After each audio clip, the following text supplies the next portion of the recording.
बिस्मिल्लाहिर्रहमानिर्रहीम। मैं हूं मीर अफजल गुलजार और आप देख रहे हैं DMM न्यूज़। नाजरीन, आज बात करेंगे इंसानी हकूक़ की। हमारी यहाँ पर बड़ी बड़ी तंजीमें इंसानी हकूक़ की और ख़ासकर ख़वातीन के लिए सदा बुलंद करने के लिए इस्लामाबाद में बड़े बड़े दफातर खोले हुए हैं। वोमेन उसके लिए वो क्या कहते हैं, एक बहुत बड़ा प्लेटफार्म होता है और उसके अलावा पूरे पाकिस्तान में बैनुल-अक़वामी सतह पर इनकी जो है मॉनिटरिंग की जाती है। लेकिन जिस तेज़ी के साथ पाकिस्तान में ख़वातीन का इस्तेसाल हो रहा है, इसकी मिसाल दुनिया में कहीं भी किसी भी मुल्क में नहीं मिलती। अगर मिलती है तो कमेंट्स बॉक्स में ज़रूर हमें बताएं। जैसा कि सिंध के बाद अगर सबसे ज़्यादा कहीं भी ख़वातीन की तज़लील होती है, कत्ल व गारत होता है, तो वो हज़ारे में होता है। आप मेरी इस बात से इत्तफ़ाक़ करेंगे और ज़रूर करें। यहाँ पे मैं एक वाक़या आपको बयान करता चलूँ। हमारे एक जानने वाले हैं, उन्होंने ये वाक़या बयान किया है कि हम किसी बाहर के मुल्क की कंट्री में काम करते थे। हमारी अपनी कंपनी थी और उस कंपनी में मकामी सतह पर एक 60 साल की खातून हमारे साथ काम करती थी। तो एक दिन उस खातून ने हमसे छुट्टी मांगी और कहा कि हमें इतने रोज़ की छुट्टी चाहिए। तो उस दोस्त ने कहा कि मैंने उस खातून से पूछा कि आपको इस छुट्टी की ज़रूरत क्या पड़ेगी। तो उसने कहा कि मैं और मेरा खावंद हम घर में एक कुत्ता रखना चाहते हैं, उसके लिए हमने सरकार को दरख्वास्त दी थी। उसके लिए टीमें आई हुई हैं, वो चेक करेंगी, उस फॉर्म को देखेंगी जो हमने फिल करके दिया है, फिर वो उसका एक प्रोसेस होगा, उसके बाद हमें हुकूमत जो है वो इजाज़तनामा देगी, तो फिर हम उस कुत्ते को रख सकेंगे। तो फिर मैं उस दोस्त ने कहा कि मैंने बड़ी हैरत के साथ पूछा, उस दोस्त का ताल्लुक पाकिस्तान से था, कि आप कुत्ते को बग़ैर सरकार की इजाज़त के नहीं रख सकती। उन्होंने कहा नहीं, यहाँ तो कोई चीज़ भी हम अगर रखेंगे, किसी भी जानवर को, हत्ता कि बिल्ली को भी, तो बाकायदा उसके लिए सरकार से परमिशन लेना पड़ती है। जिस तरह पाकिस्तान में आप असला रखते हैं, उसके लिए लाइसेंस लेना पड़ता है, इजाज़त लेनी पड़ती है। तो इस तरह हमने कुत्ते के लिए दरख्वास्त दी थी, उसके लिए एक फॉर्म फिल करके दिया था। आज उसकी टीम आई है, वो टीम हमसे ये पूछेगी कि इस कुत्ते को आप रखेंगी तो इसकी खुराक जो सरकार ने तयीन किया है उसके मुताबिक आप इसको मुकर्रर वक्त पे खुराक देंगी। फलां इसकी जगह जहाँ पे ये रहेगा उसकी जगह को वो चेक करेंगी, वाकया उस कुत्ते के रहने के काबिल है या नहीं है। अगर खुदा न खास्ता कुत्ता बीमार हो जाए तो आप हमसे वो लिख कर लेंगे कि आपने उसकी बाकायदा तिब्बी माहिरीन के पास लेके जाना है, उसका इलाज मुआवजा करना है। और अगर कोई और उसकी रद्द बदल करनी होगी तो वो बाकायदा सरकार से परमिशन लेना होगी। तो फिर उस फॉर्म में ये भी लिखा था कि क्या इससे कबल भी आपने कुत्ते घर में रखे हैं, क्या कुत्ते पाले हैं, आपको कोई तजर्बा है नहीं है, तो उस हिसाब से हम आपको इसका इजाज़तनामा देंगे। तो मैं सोचने पर मजबूर हो गया कि एक सरकार जानवरों के हकूक़ के लिए इतना ख्याल करती है, तो हमारी सरकार पाकिस्तान में आप देख रहे हैं कि हरीपुर में एक 5 साला बच्ची गुज़श्ता 13 रोज़ से लापता है। गरीब उसका बाप रो रो कर भीख मांग रहा है उसकी बाजियाबी के लिए कि जनाब उस बच्ची को ज़िंदा या मुर्दा हमें दिया जाए। हम ये पूछना चाहते हैं कि उस बच्ची को ज़मीन खा गई या आसमान निगल गया। और जो मुल्ज़िम पकड़े, ट्रेस किए, 2 या 3, उन्होंने 164 के बयान में एतराफ़ जुर्म किया, तो उसके बावजूद एक मुअम्मा है कि बच्ची गई कहाँ। जब मुल्ज़िम पकड़े गए, अदालत जेल चले गए, तो फिर वो बच्ची का अभी तक सुराग क्यों नहीं लग सका। DPO हरीपुर ने गुज़श्ता रात वहाँ पे एक सर्च ऑपरेशन किया। मीडिया पल पल की खबरें दे रहा है, उस ऑपरेशन के बाद भी उस बच्ची का कोई पता न चल सका। आयत नूर का वालिद एक इंतहाई गरीब आदमी है और एक बेकरी पे वो दिहाड़ी पे काम करता है, 1000-1200 रुपये उसकी दिहाड़ी है। अब गैरत आई है हरीपुर के आवाम को। मैं कहता हूँ कि पूरे हज़ारा के आवाम को गैरत आनी चाहिए, पूरे पाकिस्तान के आवाम को गैरत आनी चाहिए। हम अपना पेट काट कर, हम भूखे नंगे प्यासे ऐसे तैसे होकर हम टैक्स देते हैं सरकार को, इदारों को।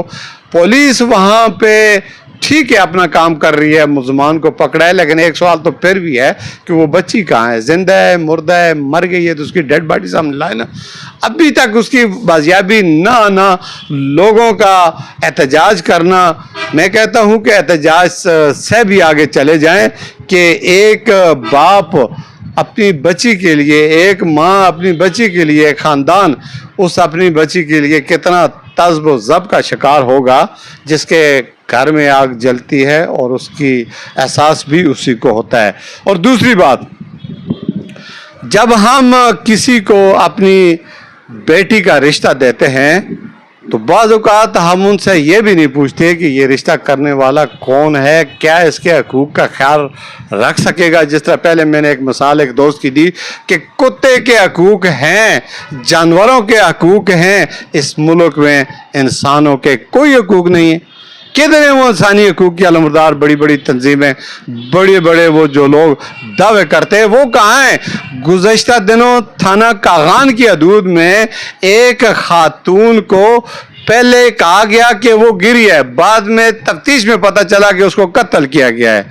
सवाल यहाँ पे ये भी उठता है, वो किसी की बेटी थी, किसी की बहन थी, किसी की औलाद थी, उसको कत्ल करने की क्या वजह थी? अगर कोई शख्स उसका वो कफालत नहीं कर सकता, उसका ज़िम्मा नहीं उठा सकता, तो यहाँ पर दारुल उलमा ने वहाँ भेजने, सरकार के हवाले कर दें, किसी जिम्मेदार के हवाले कर दें। क्या कत्ल करना उसको ज़रूरी है? और फिर जिस शख्स ने कत्ल किया, अजीब बात है, एक इंसान को आतिशी असले से कत्ल करे तो पता चलता है, लेकिन पत्थरों से इतना आसान नहीं है किसी इंसान को कत्ल करना। तो फिर एक फ़र्द वाहिद की ज़िम्मेदारी कबूल करना कि उसको मैंने कत्ल किया है, इम्पॉसिबल। तो मर गई, ख़ानदान पे बिजली बंद कर, ये खबर तो गिर गई, अब वो मौत तक वो सब इस गम में जलते रहेंगे। इंसाफ उसको कहाँ मिलेगा? एक अदालत और भी है जहाँ पे इंसाफ मिलेगा, और वो अदालत है अल्लाह की। अल्लाह ताला ने सज़ा जज़ा का बाकायदा एक निज़ाम रखा हुआ है, जन्नत और जहन्नम। जन्नत में वो जाएंगे जो जन्नत वाले काम करेंगे, और जहन्नम में वो जाएंगे जिन्होंने इस तरह एक सफाक कातलों ने एक बच्ची को, उसके दिल पर उस वक़्त क्या गुजरी होगी, उसको कत्ल किया गया, फिर उसकी लाश को उठाकर पहाड़ से नीचे फेंका गया, फिर उस पर भी ये कहा गया कि जनाब ये खुद गिरी है, बाद में पता चलता है कि उसको कत्ल किया गया है। बहुत सारे सवाल उठते हैं, और फिर लोग कहते हैं कि इस पर सदा बुलंद नहीं होती। सारा पाकिस्तान उठ जाए, हम कुछ नहीं कर सकते, इसलिए कानून नाफिज करने वाले इदारे मौजूद हैं, सज़ा जज़ा का तयन है, सर्टेल एरिया में हम रहते हैं। सवाल ये पैदा होता है कि हम में कितनी गैरत है? जहाँ पे ये जुल्म होता है, उस जुल्म के खिलाफ कौन बोलता है, और जो नहीं बोलते वो क्यों नहीं बोलते? एक हदीस में आता है कि आप जहाँ कहीं जुल्म देखो तो उसको अपने हाथ से रोको, उसको अपनी ताकत से रोको। अगर आप में इतनी जरूरत नहीं है तो रोकने की, तो फिर उसको जुबान से रोको। अगर आप सदा भी बुलंद नहीं कर सकते तो ईमान का कमज़ोर दर्जा है कि आप फिर अपने दिल से बुरा महसूस करें, ये काम अच्छा नहीं हुआ। ये ईमान का कमज़ोर दर्जा है। कल अल्लाह ताला आप सबको पूछेगा किसके सामने ये कत्ल हुआ, किसने ये कत्ल किया, किस तरह ये कत्ल हुआ। एक हवा की बेटी चीखती थी, चिल्लाती थी और मदद को पुकारती थी, कहाँ था उसका ख़ानदान, कहाँ थे उसके मददगार, कहाँ थे वो लोग? क्यों उसने 9 माह सज़ा काटी? लोग किसी को जानवर भी अगर देते हैं तो उसका भी पता करते हैं कि ये जानवर की अभी हालत क्या है, ये तो इंसान थी और इसका पता करना चाहिए था। वो चीख कर, वो रो कर, वो बेबस होकर इस दुनिया से चली गई।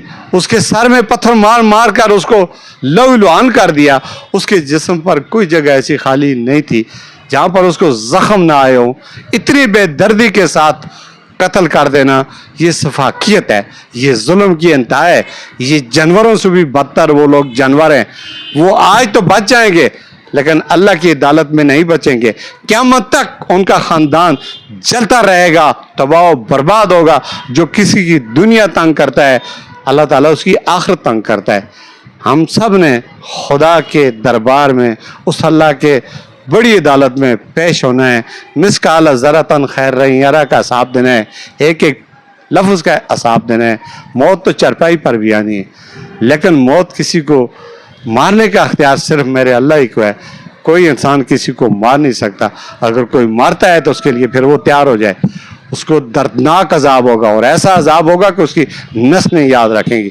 ہم تو دعا کرتے ہیں کہ خدا بند کریم جس نے تھانہ کاغان کے حدود میں اس بے بس بچی کو قتل کیا ہے، خدا اس کو تباہ و برباد کرے، خدا اس کی نسلوں کو تباہ کرے.